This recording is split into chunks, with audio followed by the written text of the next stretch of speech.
Hello, my name is Nicholas King, and for my Article 3 and final article review, I chose to do mine on the role of physique, strength, and endurance in the achievement of elite climbers.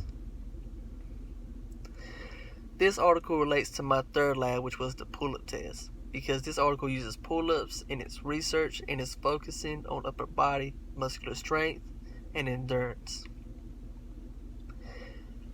If you do not know what muscular endurance is the ability of a muscle or a group of muscles to sustain repeated contractions against a resistance for an extended period of time. Whereas muscular strength refers to the amount of force a muscle can produce with a single maximal effort. When it comes to muscular endurance, you would focus more on repetition. However, muscular strength, you would focus more on the amount of weight.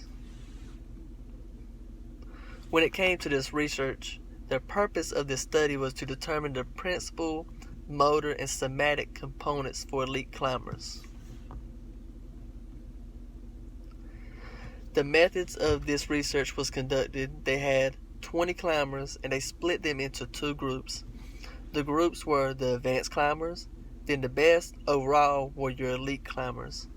These groups were determined by their climbing levels that were according to the International Rock Climbing Research Association.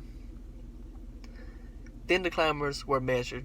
According to the author, they took the climbers' height, weight, body mass, upper arm length, arm span, forearm, arm, thigh, and calf circumference. Then they moved on to motor testing. They gave the climbers a specific test for finger strength. Then they were given an arm strength test, a test for muscular endurance, and finally, they had them do pull-ups to measure muscle resistance to fatigue. The finger strength tests were done by asking the subject to hold onto a ledge/bar with a width of 2.5 centimeters and to hang vertically with the max amount of weight they could lift attached to a hip belt. However, they had to do a certain grip for this test. They could use all their fingers except for their thumbs to hold onto the ledge.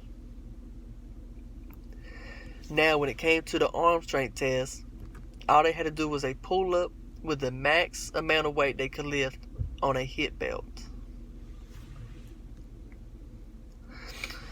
In conclusion to this testing, the elite climbers showed to have greater finger strength and arm endurance. However, they also had low weight, low fat consumption, and a slender body build.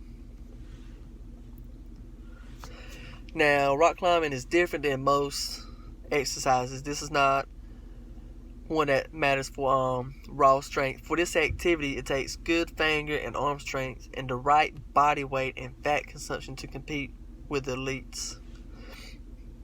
However, I believe physique was a very important factor. I think it's more important than overall raw strength. This isn't an activity of pushing heavy weight like you're benching or you're squatting or something like that.